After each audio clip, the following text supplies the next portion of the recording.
என் தாத்தா சொல்லி கேள்விப்பட்டிருக்கேன். யோசனையுடன் மோனிஷா கூற, பல வருஷங்களாக யாருமே பார்க்காத அந்த நபரை பற்றி சொல்றியா மோனிஷா? அவளின் இன்னொரு தோழி அதிர்ச்சியுடன் கேட்டாள். அந்த பெண்ணின் அப்பாவும் மிரியட்ஸ் அமைப்பில் முக்கியமான பொறுப்பில் இருப்பவர். அதனால் அவளுக்கு அமைப்பை பற்றி சில விஷயங்கள் தெரிந்திருந்தது. பூஜாவின் பிரேஸ்லெட்டை எடுத்துக்கொண்டு நேராக ஜீவாவின் வீட்டிற்கு வந்த ஹரிஷ் அதை ருத்ரவேந்தரிடம் கொடுத்தான். ஒரு புன்னகையுடன் அதை வாங்கி கொண்டவர், கண்டிப்பாக நீ இதை கொண்டு வருவேன்னு நான் நினச்சேன் என்று அவனுடைய தோளில் தட்டி கொடுத்தார். பிரபாகரனும் திவ்யாவும் அவனை நன்றியுடன் பார்க்க, இன்னும் அந்த கோல்டன் ஹெர்பல் மட்டும் வேணும் என்றார் ருத்ரவேந்தர்.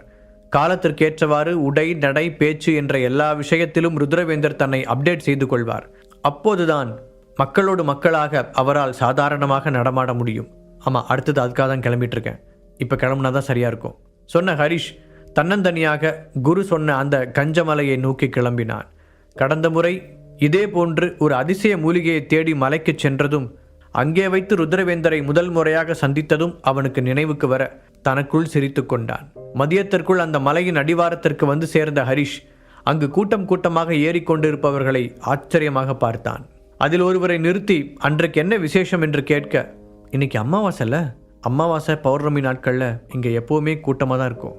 மேலே ஒரு சக்தி வாய்ந்த கோயில் இருக்குது, அங்கே போய் சாமி கும்பிட்டு வரத்தான் நாங்கள் எல்லாரும் மலை ஏறிக்கிட்டு இருக்கோம் என்று அவரும் தெளிவாகவே விளக்கம் கூறினார். தலையாட்டிய ஹரிஷும் அவருடன் சேர்ந்து மலையேறத் தொடங்கினான்.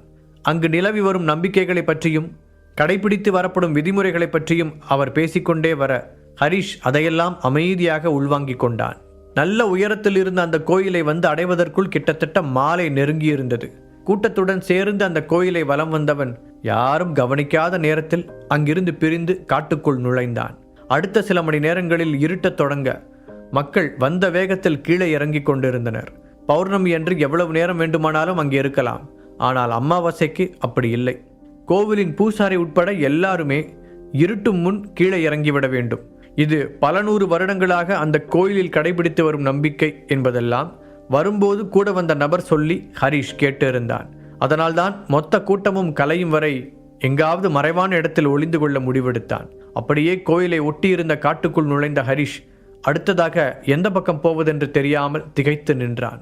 அவன் திரும்பி பார்க்க கொஞ்ச நேரத்திற்கு முன்பு ஜே என்று இருந்த அந்த கோவில் இப்போது ஆள் நடமாட்டமே இல்லாமல் அசாதாரணமான அமைதியில் உறைந்து போயிருந்தது. ஹரிஷுக்கு இருட்டை பார்த்தோ அந்த ஆழ்ந்த அமைதியை கண்டோ எந்த அச்சமும் இல்லை. அந்த கோல்டன் ஹெர்பலை தேடி எந்த பக்கம் செல்வதென்பது மட்டும்தான் இப்போது அவனுக்கு குழப்பமாக இருந்தது. மக்கள் கூட்டம் காலியானதும் ஒளிந்திருந்த இடத்திலிருந்து மீண்டும் அந்த கோவிலுக்கு வந்தவன், இவ்வளோ தூரம் வந்தாச்சு, ஆனால் அந்த மூலிகை எங்கே இருக்குன்னு தெரியலையே என்று கவலையுடன் நினைத்தான். ஏனென்றால் அவனுக்கு இன்னும் சில மணி நேரங்கள் மட்டும்தான் மிச்சம் இருந்தது. விடிந்து விட்டால் மீண்டும் கூட்டம் வர ஆரம்பித்துவிடும். அதற்குள் அவன் அந்த மூலிகையை கண்டுபிடித்து எடுத்துக்கொண்டு கீழே இறங்கியிருக்க வேண்டும். இல்லாவிட்டால் பெரிய பிரச்சனையை சந்திக்க நேரிடும். பல நூற்றாண்டுகளாக கடைபிடித்து வந்த அந்த நடைமுறையை அவன் மீறிவிட்டான் என்று தெரிந்தால் அவ்வளவுதான், என்ன நடக்கும் என்று கூட சொல்ல முடியாது. அதையெல்லாம் யோசித்தவன் மனதை ஒருமுகப்படுத்தி தன்னுடைய குருவை அழைக்கலாம் என்று நினைத்தபடி கண்களை மூட போக திடீரென எங்கிருந்தோ ஓடி வந்த அழகான முயல் ஒன்று அவனுக்கு முன்னால் வந்து நின்று அவனையே உற்று பார்த்தது. கோயிலின் முன் எரிந்து கொண்டிருந்த தீப வெளிச்சத்தில் அதன் கண்கள் நெருப்பு துண்டுகள் போல மின்னின. ஒரு முயல் அசையாமல் நின்று அப்படி பார்ப்பது அவனுக்கு வித்தியாசமாக தெரிந்தது. அதற்குள் அந்த முயல் திரும்பவும் காட்டுக்குள் ஓட ஆரம்பித்தது. அப்போதுதான் ஹரிஷுக்கு அதில் ஏதோ ஒரு விஷயம் இருப்பது புரிய அவனும் எழுந்து அந்த முயலை பின்தொடர்ந்து ஓட ஆரம்பித்தான். ஒரு சில ஹெர்பல் மெடிசன்களை எடுத்துக்கொண்டதால் இருட்டிலும் அவனுக்கு கண்கள் ஓரளவுக்கு தெரியும் என்பதால் அந்த முயல் ஓடும் திசையை கணித்து அதன் பின்னால் நிற்காமல் ஓடிக்கொண்டிருந்தான். ஒரு இடத்தில் மரத்தின் வேர்கள் தட்டிவிட ஓடி வந்த வேகத்தில் தடுமாறி கீழே விழுந்த ஹரிஷ் பேலன்ஸ் செய்ய முடியாமல் அதை ஒட்டியிருந்த பள்ளத்தில் உருள ஆரம்பித்தான். ஒரு கட்டத்தில் அவனுடைய தலை எதன் மீதோ பலமாக மோத ஹரிஷுக்கு மயக்கம் வருவது போல இருந்தது. அப்படியே உருண்டு கொண்டே வந்தவன் கடைசியாக ஒரு பெரிய ஆழமான பள்ளத்தில் விழுந்துவிட அந்த கடைசி நொடியில் கூட வீட்டில் கண்மூடி படுத்திருந்த ஜீவாவின் நினைவு வந்தது. என்னை மன்னிச்சிரு ஜீவா என்று சொன்னபடியேதான் மயங்கி போனான் ஹரிஷ். ஜீவாவின் அறையில் கண்களை மூடி ஆழ்ந்த தியானத்தில் அமர்ந்திருந்த ருத்ரவேந்தர் படக்கென்று கண்களை திறந்தார். அவர் முகத்தில் ஒரு வினோதமான உணர்வு தோன்றி மறைந்தது. அதே நேரத்தில் மயங்கி கிடந்த ஹரிஷின் மூக்கு வித்தியாசமாக ஏதோ ஒன்றை உணர மெதுவாக கண்களை திறந்தவன் அப்படியே அதிர்ந்து போனான். பக்கவாட்டில் திரும்பியிருந்த அவனுடைய முகத்திற்கு நேராக ஒரு பெரிய பாம்பு படம் எடுத்து நிற்க ஹரிஷ் அசையக்கூட முடியாமல் அப்படியே படுத்திருந்தான். அந்த பாம்பு அவனை உக்கிரமாக முறைத்து கொண்டிருப்பது போல தோன்ற ஹரிஷ் அதை பார்த்து தன்னையும் மீறி கையெடுத்து கும்பிட்டான். இங்கே பாரு, நான் என் நண்பனை காப்பாற்றுறதுக்காக தான் இங்கே வந்தேன். அதுக்கு எனக்கு இந்த மலையில் இருக்கிற ஒரு மூலிகை வேணும். எனக்கு நேரம் வேற ரொம்ப குறைவாக தான் இருக்குது. தயவு செஞ்சு என்னை டிஸ்டர்ப் பண்ணாமல் போயிடு என்று ஹரிஷ் முணுமுணுக்க அந்த பாம்பு அப்போதும் அப்படியே தான் நின்று கொண்டு இருந்தது. என்ன செய்வதென்று புரியாமல் சில நிமிடம் யோசித்த ஹரிஷ் திடீரென்று ஏதோ ஒரு ஸ்பார்க் வந்தவனாக, சத்தியமாக நான் என் ஃப்ரெண்டுக்காக தான் இங்கே வந்தேன். அவனோட உயிரை காப்பாற்றுறதுக்காக மட்டும்தான் இதை எடுத்துகிட்டு போகிறேன். எனக்கு வேறு எந்த தப்பான எண்ணமும் இல்லை. இதை வச்சு கண்டிப்பாக நான் பிஸ்னஸ் எதுவும் பண்ண மாட்டேன். என்னோட நண்பன் எனக்காக தான் அடிபட்டு உயிருக்கு போராடிட்டு இருக்கான். இப்போ மட்டும் அவனை காப்பாற்ற முடியலன்னா காலம் ஃபுல்லாக அந்த குற்ற உணர்ச்சியிலேயே நான் செத்துருவேன். ப்ளீஸ் என்று ஏதோ சொந்தக்காரரிடம் கேட்பது போல அந்த பாம்பிடம் பேசிக்கொண்டிருந்தான் ஹரிஷ். இது போன்ற அதிசய காடுகளில் இருக்கும் உயிரினங்கள் எல்லாம் வெறும் விலங்குகளாக மட்டும் இருக்க வேண்டிய அவசியம் இல்லை. தெய்வ சக்தி உள்ள அந்த இடங்களில் அவரை போன்ற சித்தர்கள் மாறு வேடத்தில் உலா வருவார்கள் என்று சேனாபதி சொல்லி ஹரிஷ் கேள்விப்பட்டிருந்தார். அதனால்தான் அந்த முயலை பின்தொடர்ந்து வந்தான். இப்போது தனக்கு மிக நெருக்கமாக இருந்த அந்த பாம்பை பார்த்தபோதும் அவனுக்கு அது சாதாரணமான பாம்பாக தோன்றவில்லை.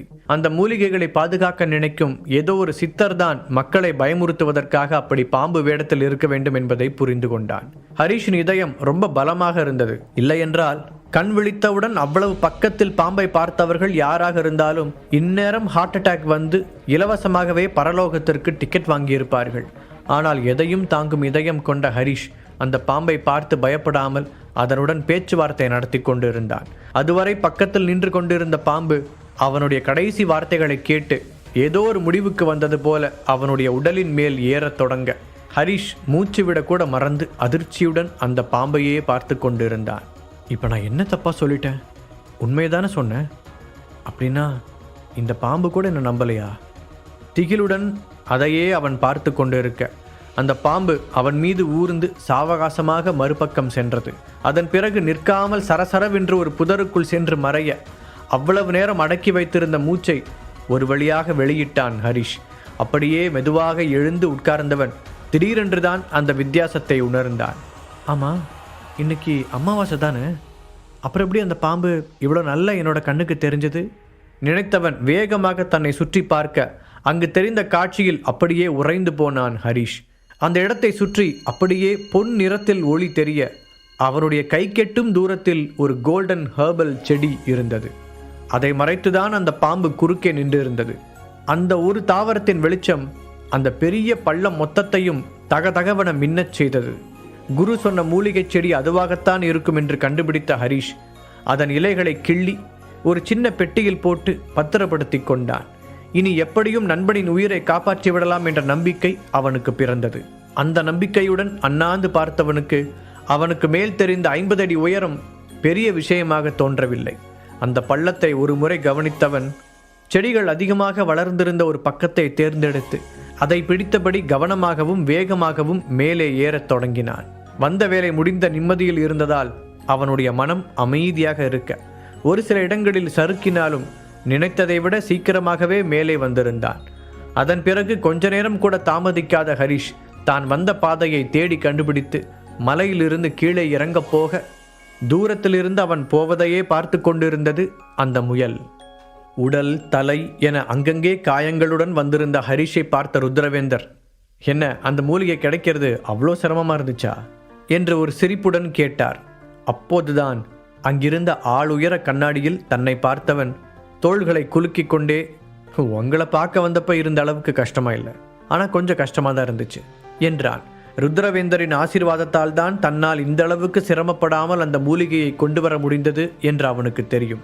அதை மனதில் நினைத்தபடி அவரை பார்க்க அவரும் ஒரு அர்த்தத்தோடு ஹரிஷை பார்த்து புன்னகைத்தார். ஹரிஷ் கொடுத்த அந்த மூலிகையையும் பிரேஸ்லெட்டையும் சேர்த்து ஜீவாவிற்கு அவர் சிகிச்சை அளிக்கத் தொடங்க திவ்யாவும் பிரபாகரனும் பதட்டத்துடன் வெளியில் காத்திருந்தார்கள். ஒவ்வொரு நிமிடங்களாக கடக்க ஒரு வழியாக தன்னுடைய சிகிச்சையை முடித்து நிமிர்ந்த குரு, உன் நண்பனை காப்பாத்தியாச்சு, இனி பயப்பட தேவையில்லை என்றார். ரொம்ப நன்றி குருவே என்று சொன்ன ஹரிஷை பார்த்த ருத்ரவேந்தர், இங்கே எனக்கான வேலை முடிஞ்சிருச்சு, இனி என்னோட தேவை இருக்காது, நான் கிளம்புறேன் என்றபடி அங்கிருந்து வெளியே செல்ல தயாரானார். ஒரு நிமிஷம் குரு என்று அவரை தடுத்து நிறுத்திய ஹரிஷ், உங்ககிட்ட கேட்குறதுக்கு எனக்கு நிறைய கேள்விகள் இருக்கு. ஆனால் இப்போதைக்கு அதிலிருந்து ஒன்று மட்டும் கேட்கவா என்றான். தன்னுடைய தாடியை நீவியபடி அவன் என்ன கேட்கப் போகிறான் என்பதை உணர்ந்தது போல அதே மாறாத சிரிப்புடன் கேளு என்பதைப் போல தலையசைத்தார் ருத்ரவேந்தர். உங்களுக்கு இருக்கிற சக்திக்கு நீங்கள் நினச்சிருந்தா ஈஸியாக அந்த கோல்டன் மூலிகையை கொண்டு வந்திருக்க முடியும். ஜீவாவோட உயிரை காப்பாற்றணும்னு இவ்வளோ அக்கறை காட்டின நீங்கள் எதுக்காக அதை மட்டும் செய்யலை? நீங்கள் போயிருந்தால் என்னை விட சீக்கிரமாகவே அதை கொண்டு வந்து இந்நேரம் ஜீவாவை காப்பாற்றியிருக்கலாமே என்று கேட்டான். அவனை கூர்மையாக பார்த்த குரு அதற்கான பதிலை சொல்லத் தொடங்க ஹரிஷ் அதை ஆர்வத்துடன் கவனித்தான். உன்னோட நண்பன் எனக்காகவா உயிரை விடுற அளவுக்கு போனா? உனக்காக தானே செஞ்சான். பதிலுக்கு நீ எதையாவது செய்ய வேண்டாமா என்று ஒரே வரியில் சுருக்கமாக அவர் பதிலை கூறிவிட அதில் இருந்த அர்த்தம் புரிந்தவுடன் ஆச்சரியத்தில் கண்களை விரித்தான் ஹரிஷ். அவனுக்கான பதிலை சொல்லிவிட்டு அந்த ரூம் கதவை திறந்த குரு அங்கு எதிர்பார்ப்புடன் காத்திருந்த ஜீவாவின் குடும்பத்தை பார்த்து நம்பிக்கை தரும் விதமாக புன்னகைத்தார். ஜீவாவை காப்பாற்றியாச்சு. அந்த மருந்து முழுசாக வேலை செஞ்ச உடனே அவன் கண் முழிச்சிருவான் என்றவர் அவர்களுடைய கணக்கில்லாத நன்றிகளை பெற்றுக்கொண்டு அங்கிருந்து விடை பெற்றார். குருவுக்கு பின்னால் வெளியே வந்த ஹரிஷை ஆதரவாக அணைத்த பிரபாகரன், இப்படியாவது ஜீவாவை காப்பாற்றிடுவேன்னு எனக்கு நல்லாவே தெரியும்பா, என் நம்பிக்கை வீண் போகலை என்று கூறியபடி நேற்றிலிருந்து ஹரிஷை திட்டிக் கொண்டிருந்த அவருடைய உறவினர்களை திரும்பி பார்த்தார். காப்பாற்றிட்ட மட்டும் எல்லாம் சரியாயிடுமா? இந்த நிலைமைக்கு காரணமே அவன் தானே. தங்களுக்குள் முணங்கியவர்கள் அதற்கு மேல் எதுவும் பேசவில்லை. தாத்தா ஒரு ஹெல்ப், ஜீவா கண் முழிக்கிற வரைக்கும் நான் இங்கேயே இருக்கவா? ஹரிஷ் தயக்கத்துடன் கேட்க, இதெல்லாம் கேட்கணுமா ஹரிஷ்? இனிமே இது ஜீவாவோட வீடு மட்டும் இல்லை, உன்னோட வீடும் கூட தான். நீ விரும்புகிற வரைக்கும் எவ்வளோ நாள் வேணாலும் இங்கே தங்கலாம் பிரபாகரன் கூற ஹரிஷ் நெகிழ்ச்சியுடன் அவரை பார்த்தான். ஜீவாவின் உறவினர்கள் இருவரும் கிடைத்த ரூமில் போய் நிம்மதியாக தூங்க பிரபாகரனையும் அவருடைய ரூமிற்கு சென்று ரெஸ்ட் எடுக்க சொல்லி வற்புறுத்தி அனுப்பி வைத்தான் ஹரிஷ். அதன் பிறகு திவ்யாவும் ஹரிஷும் மட்டும் அமைதியாக காத்திருக்க நேரம் செல்ல செல்ல சோர்வில் திவ்யா தூங்கி வழிய ஆரம்பித்தாள். திவ்யா, நீ போய் உன்னோட ரூமில் ரெஸ்ட் எடு, நான் ஜீவாவை பார்த்துக்கிறேன் ஹரிஷ் சொல்ல, இல்லை ஹரிஷ், நான் இங்கேயே இருக்கிறேன் என்றாள் திவ்யா. என்னதான் அவளுக்கு ஹரிஷின் மீது நம்பிக்கை இருந்தாலும் ஜீவாவை ஹாஸ்பிட்டலுக்கு அழைத்து செல்லாமல் இங்கேயே ட்ரீட்மெண்ட் பார்த்தது சரியா தவறா என்ற குழப்பம் அவளுக்குள் ஓடிக்கொண்டுதான் இருந்தது. அதனால் அவள் இன்னுமே கவலையுடன் தான் இருந்தாள். அவளுடைய முகத்தை பார்த்து அதை புரிந்து கொண்ட ஹரிஷ், திவ்யா நீ என்ன யோசிக்கிறேன்னு எனக்கு புரியுது. உன்ன மாதிரியே நானும் ஹாஸ்பிட்டலையும் டாக்டர்ஸையும் கண்டிப்பாக நம்புகிறேன். என்ன, ஜீவாவை, எங்கள் அப்பாவை, அவ்வளோ ஏன் இப்போ சந்தனாவை கூட அவங்க தான் காப்பாற்றினாங்க. ஆனால் அது எல்லாமே இங்கே எல்லாருக்கும் அடிபடுற மாதிரி சாதாரணமாக நடந்த விஷயங்கள். ஆனால் இந்த தடவை அப்படி இல்லை. சாதாரண மனுஷங்களை விட அதிகமான சக்தி வாய்ந்த ஒரு பொண்ணு ஜீவாவை தாக்கியிருக்கா. அதுவும் ஏதோ ஒரு வித்தியாசமான முறையில் அவரோட இதயத்து மேலே அடிச்சிருக்கா. அதை எப்படி டாக்டர்ஸால் கண்டுபிடிச்சி ட்ரீட்மெண்ட் கொடுக்க முடியும்? அவங்க லேட் பண்ணுற ஒவ்வொரு நிமிஷமும் ஜீவாவுக்கு தான் ஆபத்தாக முடியும். அதனால தான் நான் என்னோட குருவை முழுசாக நம்பினேன். தாத்தா என்ன நம்பினார். இன்னும் சொல்லப்போனால் நாம் கொடுத்த ட்ரீட்மெண்ட்டை விட அந்த நம்பிக்கை தான் இன்றைக்கி ஜீவாவை காப்பாற்றி கொண்டு வந்திருக்குன்னு சொல்லலாம். அதனால் நீ எதையும் போட்டு குழப்பிக்காத, தைரியமாறு. ஹரிஷ் பேசிய வார்த்தைகள் பெரிய நம்பிக்கையை கொடுக்க திவ்யாவின் முகத்திலும் ஒரு வெளிச்சம் வந்தது. கொஞ்ச நேரம் ஜீவாவையே பார்த்து கொண்டிருந்த அவள் சோஃபாவில் அமர்ந்தபடியே தன்னையும் மறந்து தூங்க ஒரு பெட்ஷீட்டை எடுத்து அவளுக்கு போர்த்தி விட்ட ஹரிஷ் ஜீவாவிற்கு பக்கத்தில் சேரை இழுத்து போட்டு உட்கார்ந்தான். கிட்டத்தட்ட விடியும் நேரம் ஆகிவிட ஹரிஷுக்கு லேசாக எரிச்சல் வர ஆரம்பித்தது. 2 நாட்களாக அவசரத்தில் கிடைத்ததை சாப்பிட்டதால் வயிறு வேறு பசிக்க ஒரு காஃபி போட்டு குடிக்கலாம் என்று கிச்சனுக்கு சென்றான். அதை எடுத்துக்கொண்டு மீண்டும் ஜீவாவின் ரூமுக்கு திரும்பியவன் தூங்கிக் கொண்டிருந்த திவ்யாவின் தலைமாட்டில் ஒரு பெரிய உருவம் நின்று அவளுடைய தலையை தடவி கொடுப்பதை பார்த்தான். ஹேய், யார் நீ? எப்படி உள்ள வந்த? பதட்டத்துடன் கேட்டுக்கொண்டே உள்ளே ஓடியவன் அந்த உருவம் திரும்பி அவனை பார்த்து சிரிக்கவும் அடுத்த அடியை எடுத்து வைக்க முடியாமல் அப்படியே சிலையாகி நின்றான். நண்பா, நீ இங்க என்ன பண்ற? பெரிய சிரிப்புடன் ஜீவா கேட்க, என்ன பயமுறுத்தியே சாக வச்சுட்ட மச்சான் என்று ஹரிஷின் கண்களில் கண்ணீர் அருவி போல கொட்ட ஆரம்பிக்க 2 எட்டில் அவனுக்கு பக்கத்தில் வந்த ஜீவா ஹரிஷை இறுக்கமாக அணைத்தான். நான் நல்லா இருக்கேன் ஹரிஷ், நீ அழாத என்று கூறிய ஜீவா அவனுடைய அழுகை நிற்கும் வரை முதுகில் விடாமல் தட்டி கொடுத்தபடி இருந்தான். 2 நாட்களாக மிகப்பெரிய அழுத்தத்துடன் சுற்றி கொண்டிருந்த ஹரிஷின் மனபாரம் ஜீவாவின் தோள்களில் கண்ணீராக வழிந்து கொண்டிருந்தது. தன்னுடைய உயிர் நண்பன் சரியாகிவிட்டான் என்பதை ஒரு வழியாக உணர்ந்த ஹரிஷின் அழுகை குறைந்து அவன் மகிழ்ச்சியோடு சிரிக்க ஆரம்பித்தான். ஹரிஷ், நீ இந்த அளவுக்கு உணர்ச்சி வசப்படுவேன்னு எனக்கு தெரியாது. உன்கிட்ட நான் இதை எதிர்பார்க்கல. சத்தமாக சிரித்தபடி ஜீவா கூற, அந்த சத்தத்தில் கண்முழித்த திவ்யா பார்த்தது கலகலவென்று சிரித்து கொண்டிருந்த ஜீவாவையும் கண்களில் கண்ணீரும் முகத்தில் சிரிப்பும் கலந்து பரவசத்துடன் நின்று கொண்டிருந்த ஹரிஷையும் தான். இரு நண்பர்களும் எதிரெதிராக நின்றிருந்த அந்த காட்சி அவளுடைய மனதில் காலத்திற்கும் அழியாத ஓவியமாக பதிந்து போனது. ஜீவா என்று சந்தோஷமாக கூவியபடி எழுந்தவள் அவனை நோக்கி ஓடிவர ஹரிஷ் நண்பனிடமிருந்து சற்று விலகி நின்றான். ஜீவாவிடம் வந்த திவ்யா இதற்கு மேல் அவனை விடவே மாட்டேன் என்பது போல இறுக்கமாக அணைத்து அவனுடைய முகத்தில் முத்த மழை பொழிய ஆரம்பித்தாள். அவளுடைய உணர்ச்சிகளை புரிந்து கொண்ட ஜீவாவும் மெதுமெதுவாக அவளை ஆறுதல் படுத்தினான். அவர்கள் இருவருக்கும் இடையில் தொந்தரவாக இருக்க வேண்டாம் என்று நினைத்த ஹரிஷ் நேராக பிரபாகரனின் ரூமுக்கு சென்று அவரிடம் விஷயத்தை சொன்னான். அதன் பிறகு ஜீவா கண்விழித்த விவரம் வீடு முழுவதும் பரவ எல்லோரும் மகிழ்ச்சியுடன் அவனை போய் பார்த்தனர். அவ்வளவு நேரம் தன்னை தைரியமாக காட்டிக் கொண்டிருந்த பிரபாகரனும் முழு ஆரோக்கியத்துடன் நின்று கொண்டிருந்த பேரனை பார்த்ததும் தன்னை மீறி கண்ணீர் விட்டு கதறி அழ ஆரம்பித்தார். ஜீவா அவர்கள் எல்லோரையும் சமாதானப்படுத்த அப்போது திவ்யா அவன் கோமாவில் இருந்தபோது நடந்த எல்லா விஷயங்களையும் கூறினாள். ஜீவாவை காப்பாற்ற ஹரிஷின் குரு உதவியது, பூஜா தன்னுடைய பிரேஸ்லெட்டை கொடுத்தது, ஹரிஷ் கஷ்டப்பட்டு அந்த கோல்டன் ஹெர்பலை கொண்டு வந்தது என்று எல்லாவற்றையும் அவள் கூற இவ்வளவு பேர் தனக்கு உதவி இருக்கிறார்கள் என்பதை உணர்ந்த ஜீவாவின் கண்களில் கனிவு வந்தது. இந்த வாழ்க்கையில் பணம் காசு என்பதை தாண்டி மனிதர்கள் எவ்வளவு முக்கியம் என்பதும் அவனுக்கு புரிந்தது. உயிர் போகும் நிலைமையில் இருந்த அவனை அவனிடம் கொட்டி கிடந்த பணம் காப்பாற்றவில்லை. ஹரிஷ் அவன் மீது வைத்திருந்த அன்பும் மற்றவர்களின் உதவியும் தான் அவனை எழுந்து நிற்கச் செய்திருக்கிறது. இதையெல்லாம் யோசித்து பார்த்தவன் மீண்டும் ஒரு பெரிய புன்னகையுடன் ஹரிஷை அணைத்து கொண்டான். ஹரிஷ், நீ செஞ்ச எல்லாத்துக்கும் நான் ரொம்ப நன்றி உள்ளவனா இருப்பேன். அதுக்காக உனக்கு தேங்க்ஸ்லாம் சொல்ல மாட்டேன்.